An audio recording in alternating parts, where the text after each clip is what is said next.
Okay, this is the practice test. I highly suggest you take really good notes for this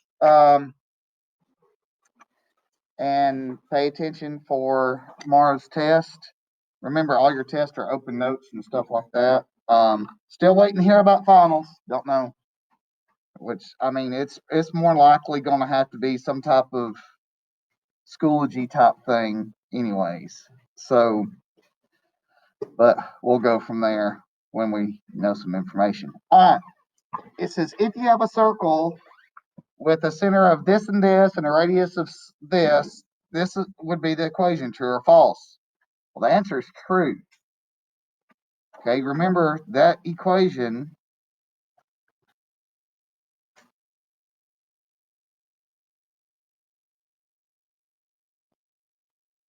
Okay, what a lot of people forget to do is they forget to square the r. They forget to take this and multiply it by itself or square it or whatever. Okay. All right, so match the information with the equation below. All right, the center. Well, it's the opposite signs of what's here. So this is going to be -10, -9. Okay, so this is this one. Okay. And to find the radius, you have to take the square root of 16, which is 4. And that's this one right here. Okay.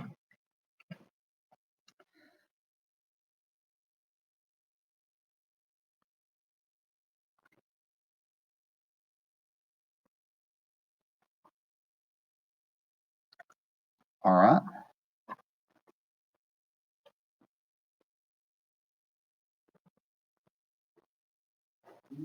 Now, this one, this should be an easy one, but a lot of people forget that, again, you got to square this. When it's 0, 0, you're just going to have x squared and y squared. And it's going to be this one right here because you got to square 5 to get 25.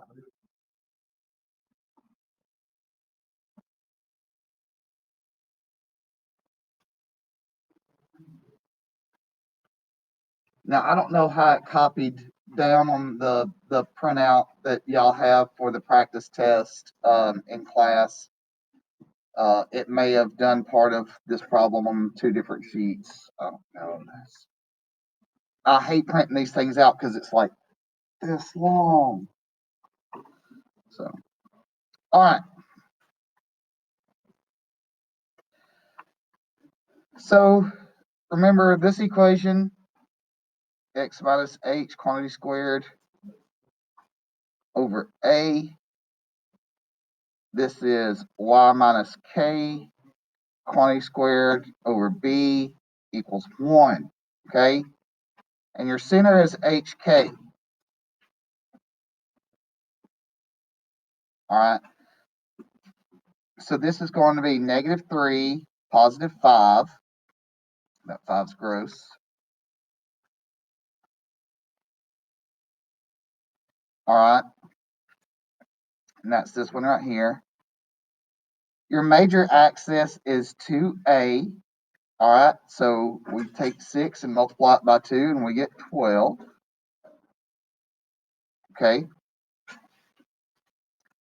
And your minor axis is 2b. So we take 3, multiply it by 2, and get 6. Now, I remember when I was writing this or creating it, I was like, ooh, that's going to be kind of confusing. And that's a good thing because if you're paying attention, you'll be like, ooh, somebody's going to miss that one. I know y'all really talk to yourself like, oh my goodness, Mr. Jeffries is such a genius the way you made this test. It's so tricky. Nobody's laughing. I don't know. I know y'all are all tired. If some of y'all can actually get off work from your jobs, maybe you can sleep. Don't sleep on your job. That means you won't be there very long. All right. Same thing here. So this is my H, this is my K, this is my A, this is my B. All right.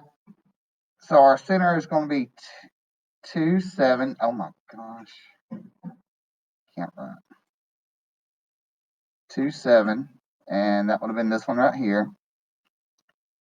My major axis is 2A, so this would be 20, and my minor would be 2B, so this would be 16.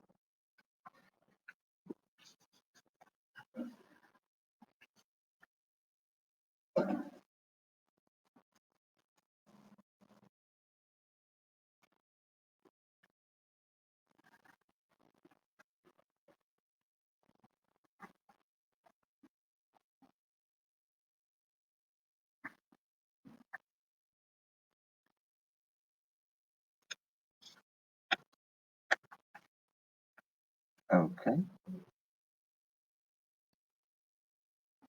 All right. Remember, for your vertices, it's the square root of this one. So the square root of 10, this is going to be plus or minus 10, 0. Man, you sneeze in a mask and it comes up and hits you in the eyeball. It's just horrible. Horrible. All right. Yeah, that's right. Your co-vertices, well, that's the square root of this one, and it's in the y value. So this is going to be 0 plus or minus 6, which is this one right here. And your foci, not your foci, all right, is the square root of 100 minus 36. Well, this ends up being 8, so this is plus or minus 8, 0. Okay.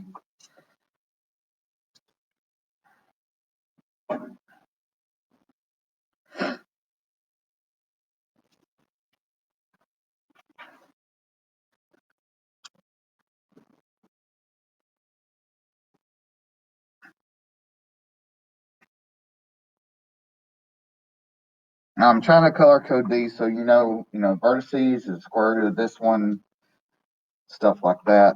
And plus or minus 8, 0.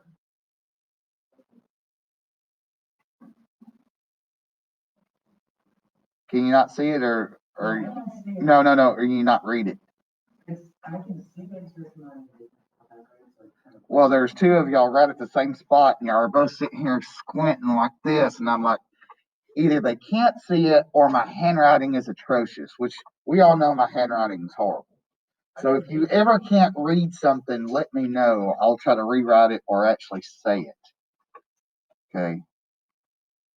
For those on the YouTube, yeah, I don't get to rewrite it for you. You just got to figure it out. All right.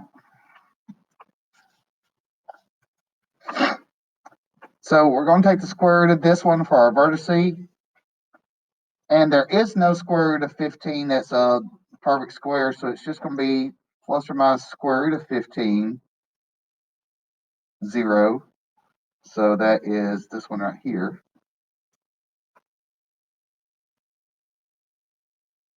Same thing. This square root of 10 doesn't have a perfect square. So this is 0 plus or minus square root of 10. And for our foci, this is 15 minus 10, the square root of that. Well, 15 minus 10 is 5, and there's not a square root of 5. Yeah, so it's just the plus or minus the square root of 5. Not just 5. It's this one right here.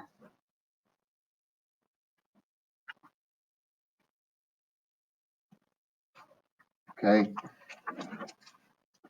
Now, if you look at these problems on the practice test and you look at the problems on the test and stuff, they're based off what the notes were. So the notes were straight for each section, straight prepared you for this right here. Okay. All right. So it says the equation of hyperbola with vertices and this is no. All right. Well, a while ago we actually had to take the square root of what was underneath here to get our vertices and co-vertices. So this one's actually false, okay? Your vertices and your co-vertices should be a smaller number than what's written on the bottoms right here. It shouldn't be the same. And I just disconnected. I saw that. I saw that right there. It disconnected. And it's trying to make me mad today. I'm not going to let it.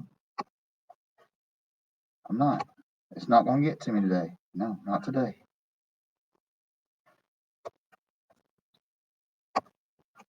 All right. Back on it.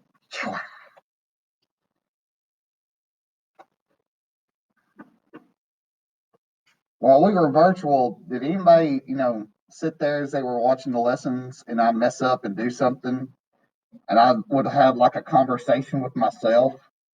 Yeah, that's because I was the only one in here. Okay, I was bored. All right, so what you have to do for this, you actually have to square these to get the right things. And when you square something with a square up underneath it, you actually get that number back. So this is actually the answer. Okay. Never, never, ever, ever, ever, ever, ever should you have a square root in the denominator. Okay. That's bad juju. Okay. The math SWAT team will come and get you. But, yeah, because when you square something that has a square root on it, it just kind of like rips that radical sign off. Okay. I don't know if y'all remember the very bad example I had that said, it's basically like a tornado taking taking the roof off a house. All right. So this is the new stuff from yesterday. All right. So this is where we had X. Not X. See, I'm so used to doing that. I'm actually doing the old stuff with the Algebra 1 kids right now. K goes here. H goes here. And then P goes here. All right. So remember, if it opens to the right, then P has to be positive. So P has to be, that should be P is positive. All right. So if it opens to the right, so all these open to the right. All right. Now it said shifted 3 units to the right. Well, that's my K. And its positive is to the right. So we got to look for the +3 right here. And it's going to be this one. Okay. This is why I was kind of talking to somebody yesterday. I said, I kind of like this, for instance, because I finally get to teach test taking skills because they tell us to not have multiple choice tests and not have multiple choice tests. But yet you take the ACT, it's all multiple choice test. Okay. If you're used to a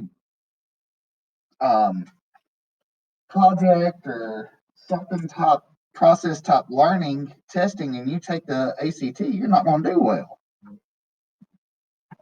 So I'm trying to blend both of them right now.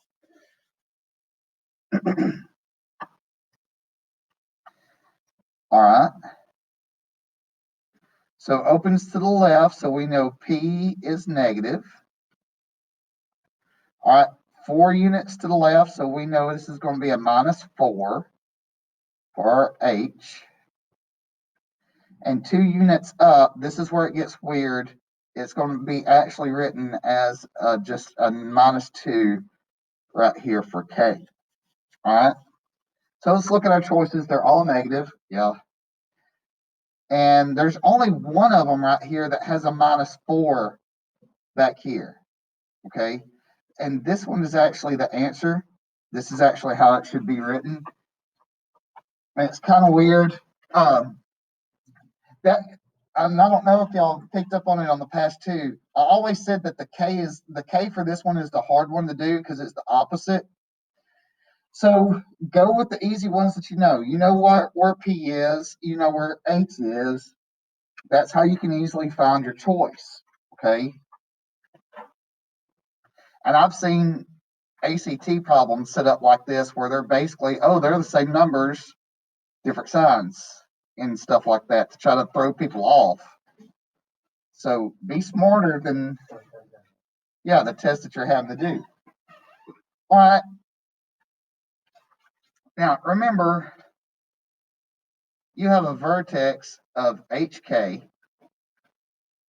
All right. And for this one right here, your H is going to be 2. Your K is going to be 1. That's the opposite. All right. I try to help y'all out with this, with these choices, because it's only going to be this one right here. Yes, this one would open to the right. It opens right because now we don't care what number that is right now. That's not what we're asked. We're only asked which way it opens. So if that number is positive, it opens to the right.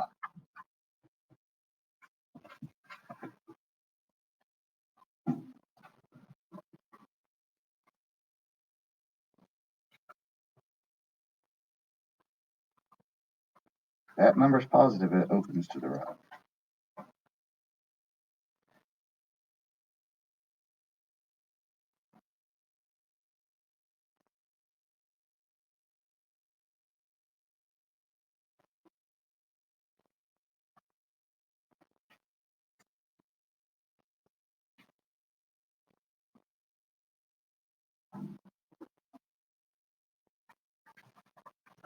All right. And this next one, okay. So if you're answering like this, if you're reading this, this is negative, so we know it's going to open to the left. Okay, so you can go ahead and answer that one. You don't have to answer these in order if you don't want to. And then our vertex is actually going to be -3 and the opposite of +5, which is -5 right here. So that's this one, -3, -5. Okay.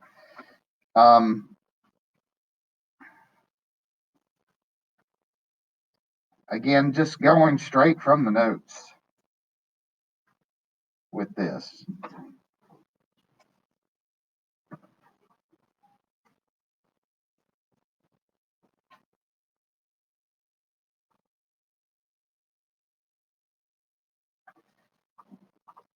All right, is there one more? I forget.